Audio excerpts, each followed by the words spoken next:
It's not just embrace pain to avoid suffering, but it's also the only way to gain freedom. The 3 basic steps to get there is that we have to acknowledge the suffering we wish to avoid. Most people only look at hopes, dreams, and desires, but we also know that scientifically we're more motivated by pain than we are by pleasure. So why are we, when we're goal setting and dreaming, only thinking about the positive and not recognizing the contrast and the other bookend?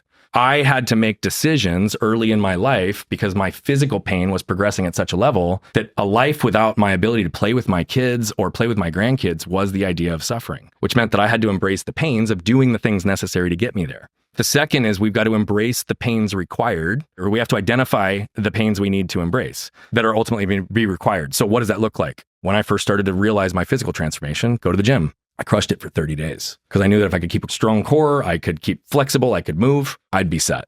I went really strong for 30 days and then I stopped going. Now, most people think they're stuck because they have the wrong strategy and tactics in their life. So what would that look like? Well, I'd go join another gym. I'd hire a trainer. I'd go to Orange Theory. I'd get into a cycle bar. I'd just change the tactic or the strategy to keep my body fit. But I had to be honest with myself and realize that the pain I was avoiding was the anxiety I got in a crowded gym. So I had to pay attention to the fact that it was actually an underlying emotional trigger that was keeping me from aligning my physical reality to what I wanted. And then the last is just establishing as a habit in every area of our life and constantly playing that game of understanding what is really in my way and what am I trying to avoid.